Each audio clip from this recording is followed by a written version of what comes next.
So I think it's been a pretty eventful several months of teaching. We really the group seems really cohesive.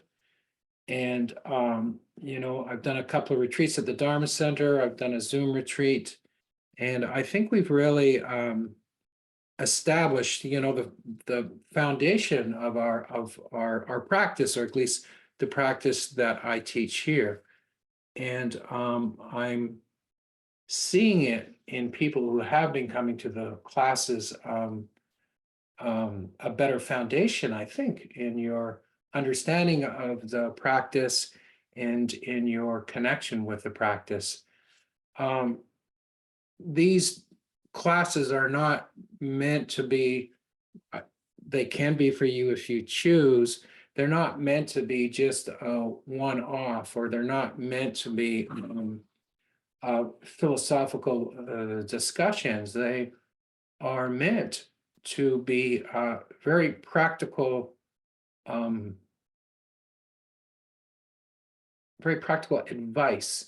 very practical steps to help us explore being and non-being, to help us explore our experience, to help us gain insight and discernment into our daily existence. And from that, getting more in touch with our basic foundation of inner freedom.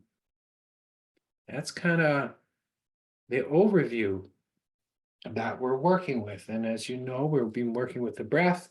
I often say samadhi and insight. So the samadhi is the foundation building. The insight is the discernment, is the understanding of our experience, our understanding in the impermanence of the moment, and the understanding that whatever we look at, whatever we point to, is not self.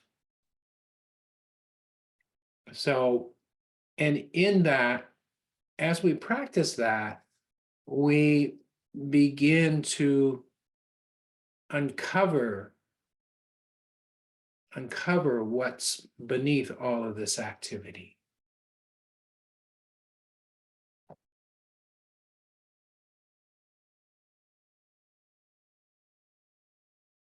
We begin to uncover as they say, the jewel in the lotus. We begin to uncover that inherently pure aspect of our being, or pure aspect of awareness.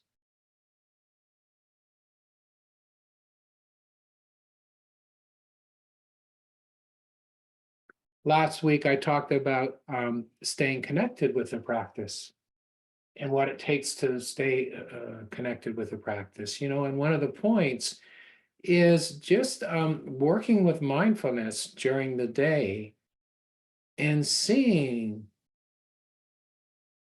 what takes us away, where we get caught up, what takes us away from the moment.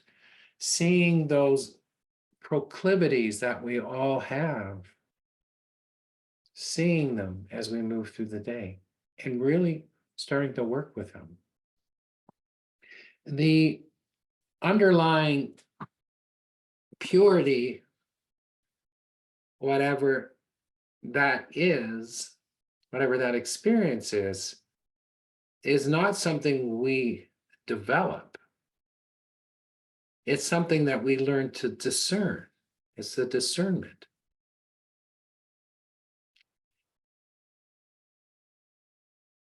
It's saying that it's not this, it's not that. Whatever we identify with, whatever the experience is, even the most subtle experiences. At first, the experience is a course, the 5 hindrances, and then they get more subtle. Experiences of bliss, experiences of expansiveness, experiences of quietness.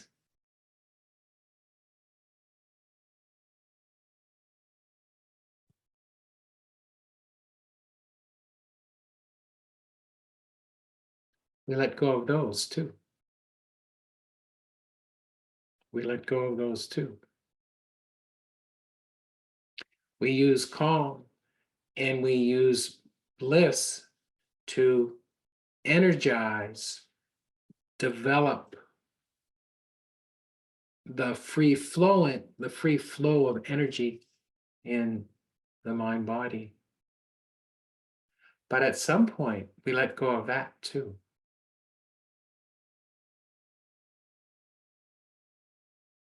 So with the experienced meditator, with your daily practice, maybe you start to come to this point of a real quietude, a real expansiveness, an openness.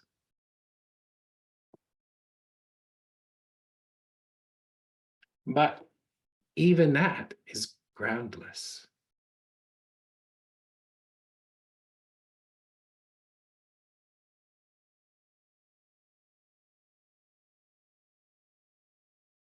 So we're constantly stripping away. We're constantly stripping away. The teaching for daily life is to work with mindfulness and see what creates trouble for us, what makes us unhappy, what takes us down roads that are futile.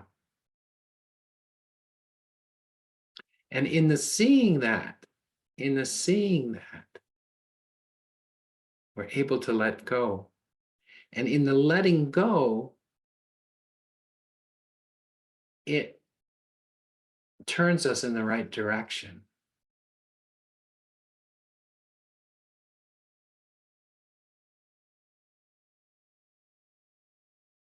It turns us in the right direction.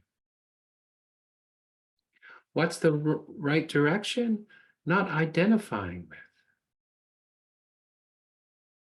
Not identifying with.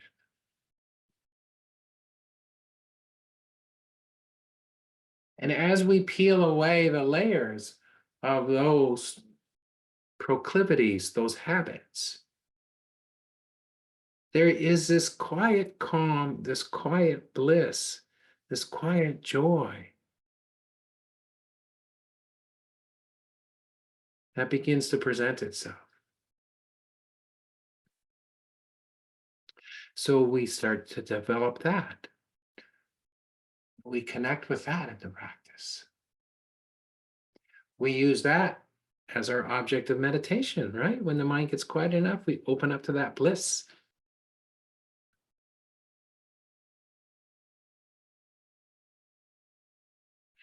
And in that place, we let go. And that points to the groundlessness. That points to the groundlessness.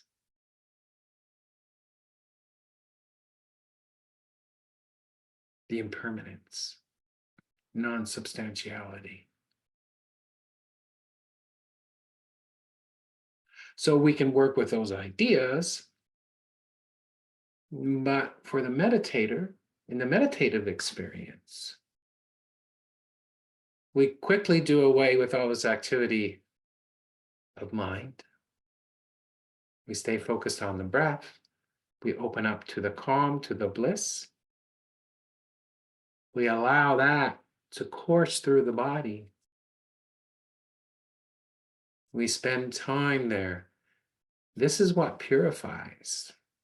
This is what balances. This is what opens us up to grace.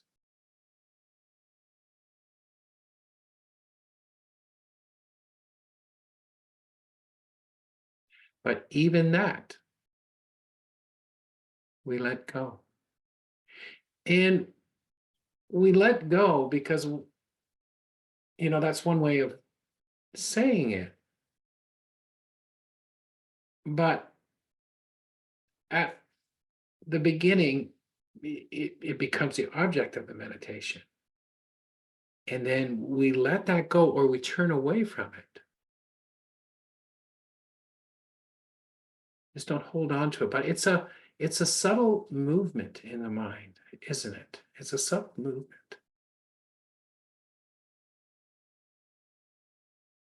And for a while, when we let go of the bliss, it becomes stronger. When we let go of the calm, it becomes stronger. I've said it before, at some point in the practice, the best way to develop calm is not just, is no longer staying with the object of the breath, it's just letting go. It's letting go of whatever the experience is. Non-clinging awareness.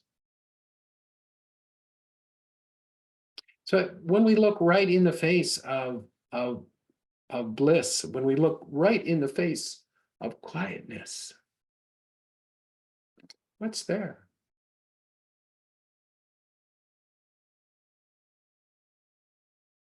When we look, the same thing, we'll see the same thing that we'll see when we look directly at thought. It's a shadow in the sky. It's like you take a can of spray paint and you paint your name in the sky. When we look directly at any experience,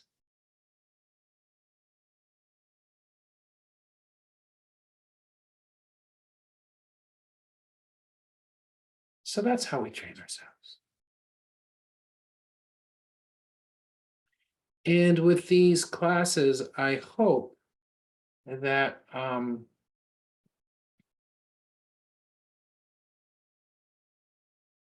I've been helping you along. I've been moving you in this direction. So a lot of different things that one can teach. But to me, this is the essential teaching. To me.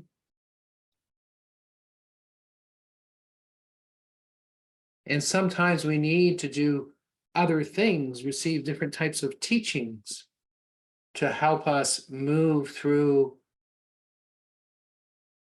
the things that bind us. For instance, the 5 skandhas. I talk about the 5 skandhas. I talked about them in the last retreat. We break down the 5 skandhas just to break down that sense of self. Form, perception, consciousness, feeling. There's one more in there. But we can say form, perception, consciousness, or content of mind. Guess what our experience is? So we look at form, the 5 senses, the 6 senses, include the mind.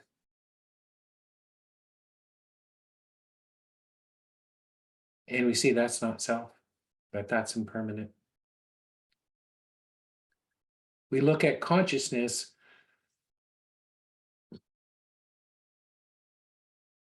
hearing consciousness, seeing consciousness, thinking consciousness, sensation consciousness, and we see that it comes up with the object and it goes away.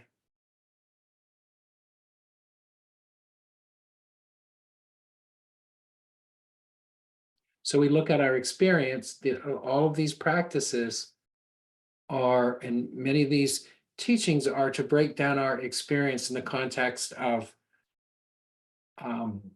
suffering or unsatisfactoriness, impermanence, and no self.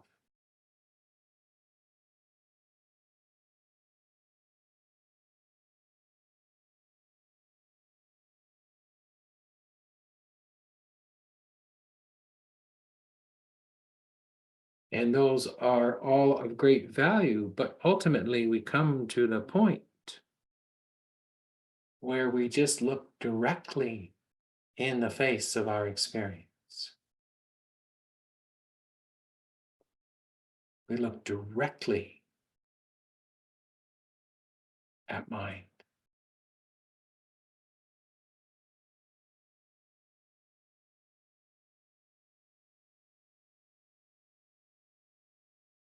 And we do this through the establishment, right, of breath, through establishment of calm, through the establishment of bliss.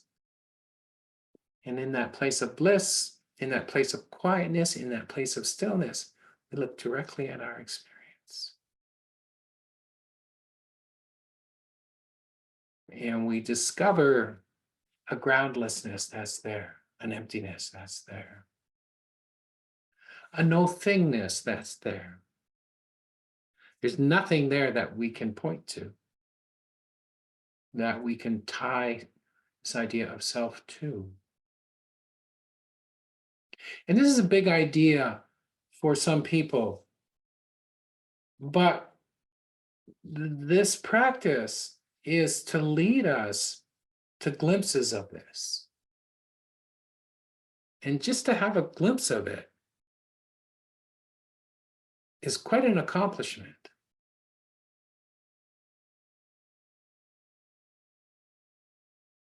When you see in this moment the underlying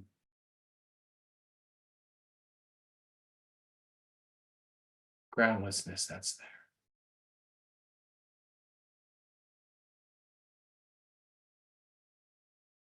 What we're experiencing is spray painting on the sky.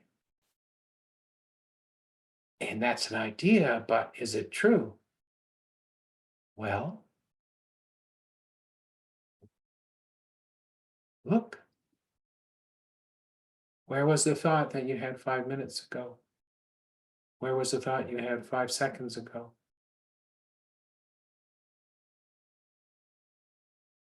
Where's that last piece of chocolate cake that you had yesterday in your fridge? Gone, gone, gone. Gate, gate, paragate.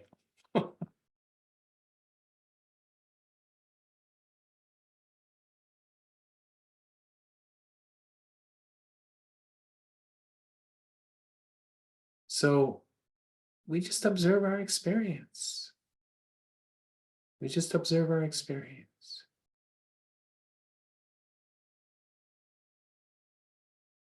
And within that, there's a tremendous joy that begins to become uncovered.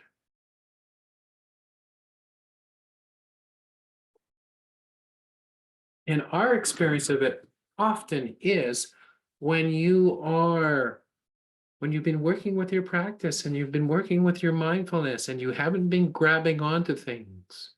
And it may be for 5 minutes, it may be for 10 minutes, it may be for a day or two. There's an incredible lightness of being. You're just doing your thing, whatever your thing is that day, that morning. You're moving around your apartment, you're going to the market, buying chocolate cake. We'll stay with that one. Whatever it is you're doing. But you're not clinging to anything. You're not clinging to anything. But what was your experience today? Did you find yourself in a mood? Some kind of mood?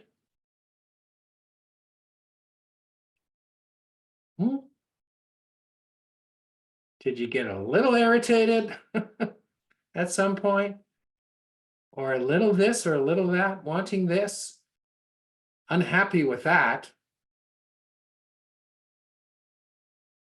I wish didn't we spend time today wishing things were different than they are?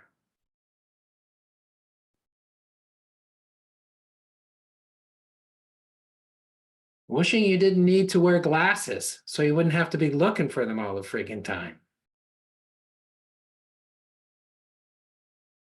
But see, that's it right there. So in that moment, in that moment, it's like you're looking for your glasses.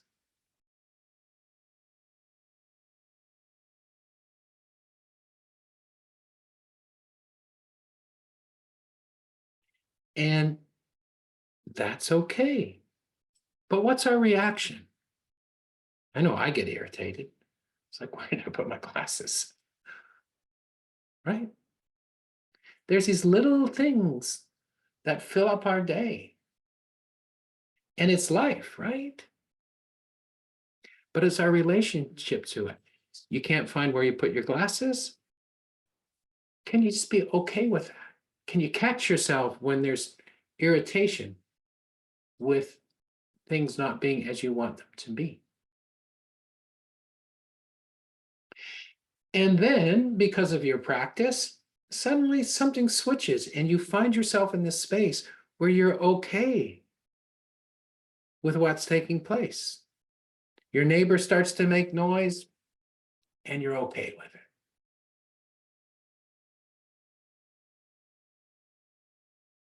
You spill something on the rug and you're okay with it.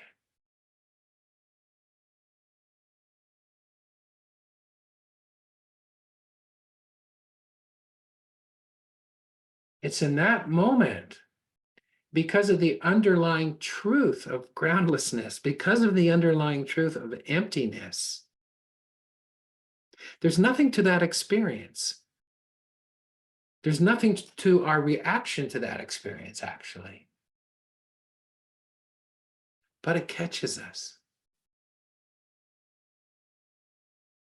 It catches us. But through the development of the practice and through the development of the contemplation of these ideas, we begin to be able to untangle it a little bit. And we do, and we have a daily practice or close enough to a daily practice. And what we're doing with our practice is important when we're connected clearly with our intention in the heart. Then we notice these periods of lightness. And in that moment, when there's non-clinging, when there's just being okay with the experience. It's not when people are talking about the enlightened state or a state of freedom, it's not that nothing's happening. It's not that everything's groovy all the time. It's that you have discernment. You have discernment.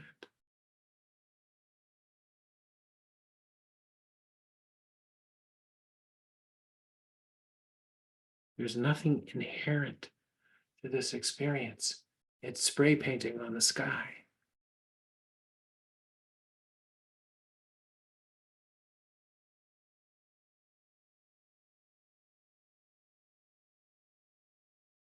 You feel that? Can you feel that?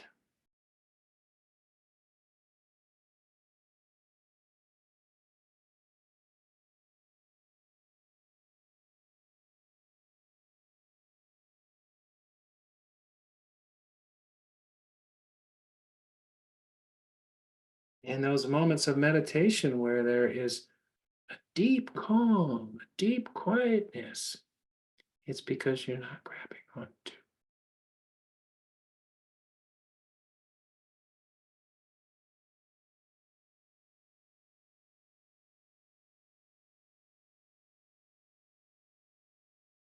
And then just to complete what I was talking about earlier, even at that point, we look.